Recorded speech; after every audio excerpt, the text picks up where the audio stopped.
Lainaaminen vähennyslaskussa. Meillä on 42 palikkaa, mistä pitäisi vähentää 25, joten aloitetaanpa tekemään taas allekkaan vähennyslaskua. Merkitään luvut 42 ja sen alle merkitään 25.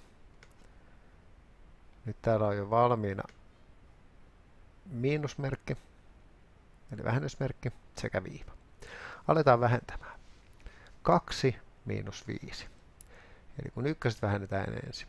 No nyt meillä onkin ongelma. Mehän ei voida 2 palikasta vähentää 5 palikkaa. Mutta niin kuin me siirrettiin yhteenlaskussa täältä ykkösistä, kun tuli 10 täyteen, me siirrettiin tänne 10 puolelle, niin me voidaan tehdä sama homma nyt. Me voidaan siirtää täältä tämä 1 10 tänne puolelle. Ja rikkoa se sitten vaikka palasiksi, niin se näkee selvästi. Eli siinä on 10 palikkaa, jotka siirrettiin täältä 10 puolelta tänne. No nyt meidän pitää kumminkin merkata se tänne meidän laskuun. Me merkataan tänne tämän numeron yläpuolelle tai päälle. Me merkataan viiva. Se tarkoittaa, että me ollaan lainattu siitä luvusta. Me merkataan tämän ykkösten päälle, eli 10 lainattiin, ja ykkösten päälle me merkataan, että me lainattiin sieltä 10 palikkaa lisää. Eli 1, mutta pitää muistaa, me ei laiteta tänne 10, vaan pitää muistaa, että meillä oli nämä 2 siellä ennestäänkin. Joten meillä on nyt siellä 12. Ja nyt kun me ollaan merkattu tänne, että meiltä on 10 lainattu 1, meidän pitää muistaa se, siksi se merkata, että me unohdeta. Merkataan tänne, että sinne lainattiin 10 ja ennestään oli 2. Niin nyt me aletaan laskea. Ja nyt me lasketaan, meillä on se 12 palikkaa. Tässä näin. Ja kun me niistä vähennetään 5, niin me nähdään montako niitä jää. Joten lähdetään vähentämään.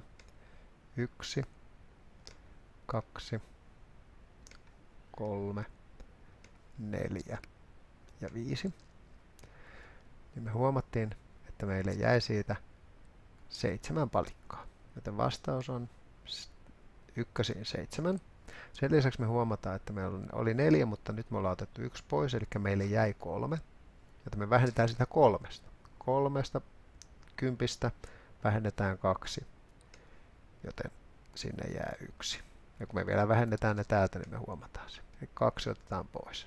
Näin. Meille jäi 1 10, 7 ykköstä, eli yhteensä 17.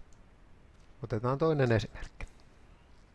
35 miinus 26. Laitetaan numerot kohdilleen, jonka jälkeen aletaan vähentämään. Miinusmerkki ja viivahan meillä on jo merkitty.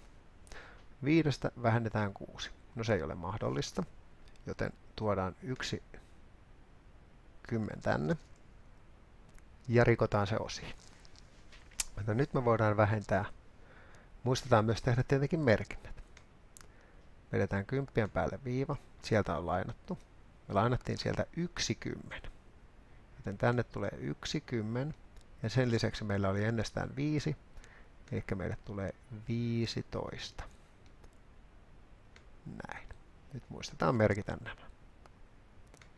Nyt voidaan vähentää. Eli 15 vähentään 6. 1, 3, 4, 5 ja vielä tornin päästä 1, eli 6.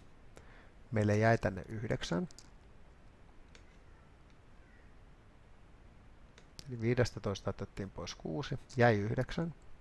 Täällä me oltiin jo 30 lainattu 1 kymppi, joten tänne jäi 2. Ja nyt 20 otetaan 2 pois. 1 ja 2. Joten meille ei jäänyt mitään. Taaskaan nollaa ei merkitä, joten vastaukseksi jää 9. Muista kelata ja katsoa uudelleen, jos on tarvetta, ja kysyä, jos jotain jää epäselväksi.